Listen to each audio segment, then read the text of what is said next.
Dieu apparaît à Moïse pour lui dire qu'il s'est penché sur la situation des Israélites en Égypte et qu'il a décidé de les arracher dans ce pays où ils sont maltraités pour les conduire dans un pays qui regorge de lait et de miel. Le Seigneur dit à Moïse, « Va chez le Pharaon, c'est moi qui ai rendu le roi et son entourage entêtés à ce point afin de pouvoir réaliser toutes ces interventions spectaculaires au milieu d'eux. »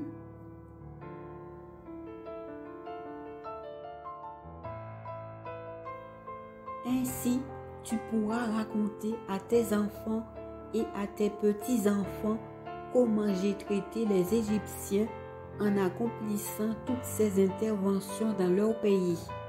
Vous saurez de cette manière que je suis le Seigneur.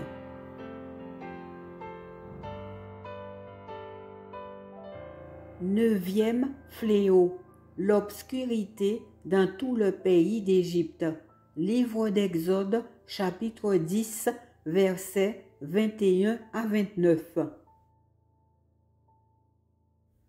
Le Seigneur dit à Moïse, « Lève ton bois vers le ciel, que l'obscurité se répande sur l'Égypte, une obscurité si épaisse qu'on puisse la toucher. » Moïse leva son bois vers le ciel, alors une obscurité totale régna pendant 3 jours sur l'Égypte.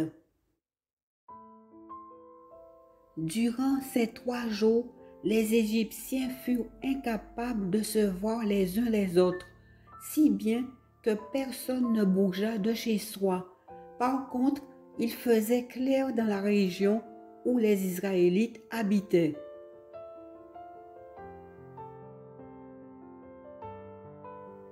Le Pharaon convoqua Moïse et lui dit, « Vous pouvez aller rendre un culte au Seigneur. Vous pouvez même emmener vos familles. Seuls vos moutons, vos chèvres et vos bœufs doivent demeurer ici. »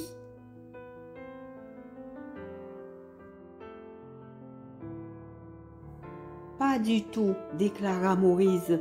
Tu nous remettras toi-même des bêtes que nous pourrons offrir au Seigneur notre Dieu en sacrifice de communion et en sacrifice complet.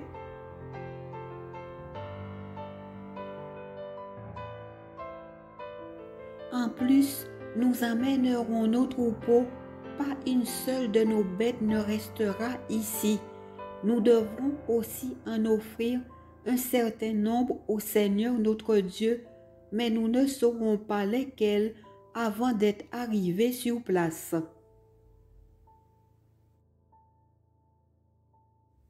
Le Seigneur poussa le Pharaon à s'obstiner, de sorte qu'il ne voulut pas les laisser partir. Il dit à Moïse, « Sors d'ici, prends garde de ne plus reparaître devant moi. Si jamais tu reviens chez moi, tu mourras. »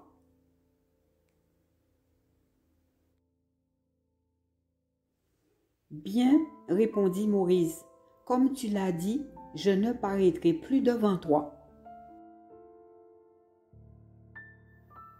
10e et dernier fléau, mort des premiers-nés égyptiens. Livre d'Exode, chapitre 10, versets 1 à 10 et 29 à 42. Le Seigneur dit à Moïse, « Je vais infliger un dernier fléau au Pharaon et aux Égyptiens. Après cela, il vous laissera partir, il vous chassera même définitivement d'ici. »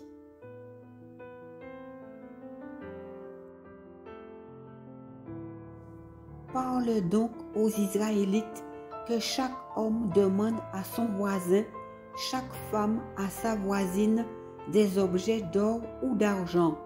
Le Seigneur amena les Égyptiens à considérer les Israélites avec faveur.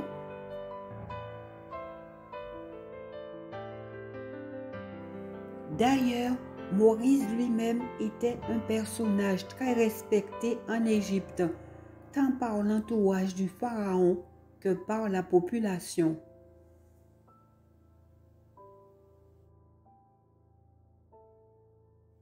Moïse dit au Pharaon, voici ce que déclare le Seigneur. Vers minuit, je passerai à travers l'Égypte.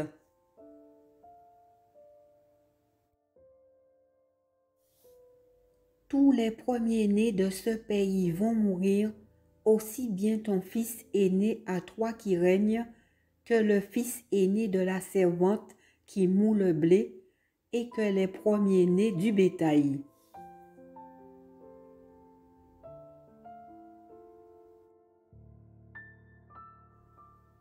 Alors, dans toute l'Égypte retentiront de grands cris tels qu'on n'en a jamais entendu et qu'on n'en entendra plus jamais.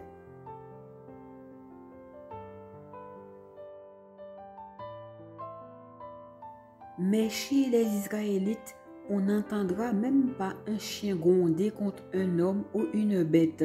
Ainsi, vous saurez que moi, le Seigneur, je fais la différence entre les Égyptiens et les Israélites.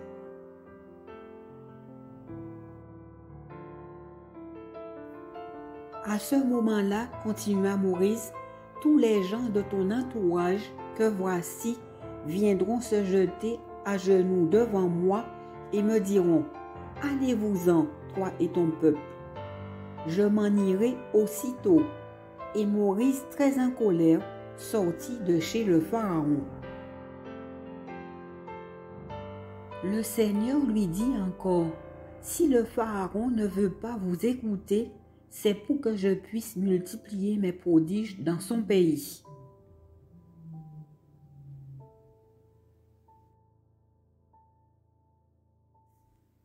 Or, Moïse et Aaron avaient déjà accompli un grand nombre de prodiges sous les yeux du Pharaon, mais le Seigneur l'avait rendu si obstiné qu'il n'avait pas laissé partir les Israélites de son pays.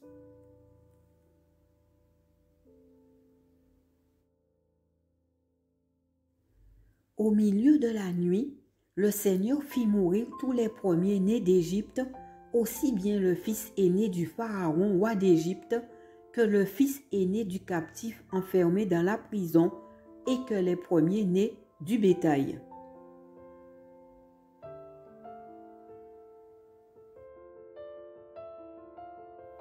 Et cette nuit-là, le Pharaon, son entourage et tous les Égyptiens se levèrent et il eut de grands cris dans tout le pays, car il n'y avait pas une seule maison sans un mort.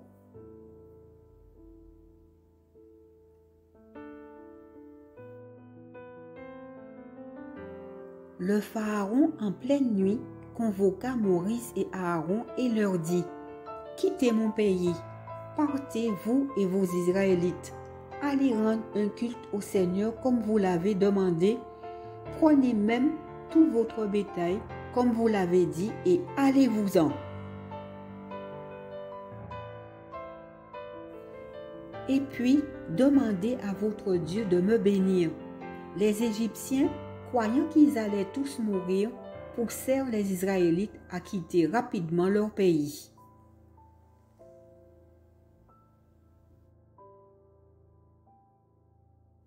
C'est pour cette raison que les Israélites durent emporter leurs pâtes à pain avant qu'elles aient levé. Ils tenaient leur pétrin sur l'épaule, enveloppés dans leur manteau.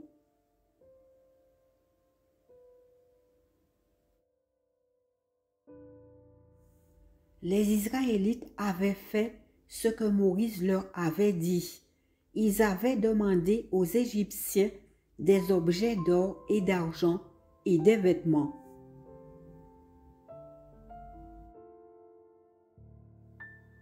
Le Seigneur avait amené les Égyptiens à les considérer avec faveur et à leur accorder ce qu'ils demandaient. C'est ainsi que les Israélites se mirent en route pour Sukkot.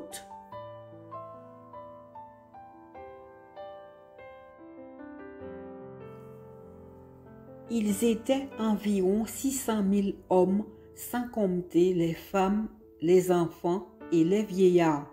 Une foule de gens d'origines diverses partirent en même temps qu'eux.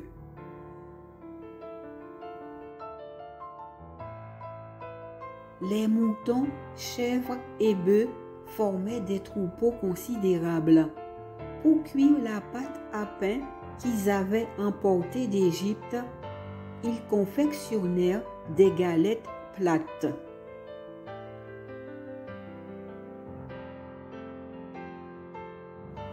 En effet, ils avaient été expulsés d'Égypte sans pouvoir attendre que la pâte lève et sans pouvoir prendre de provisions de voyage.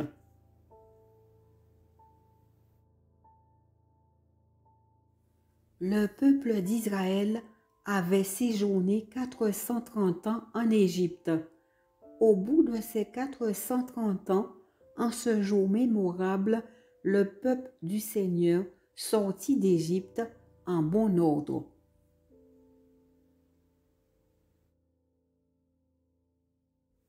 De même que le Seigneur veilla cette nuit-là pour faire sortir son peuple d'Égypte, de même cette nuit sera célébrée en l'honneur du Seigneur par tous les Israélites et par leurs descendants.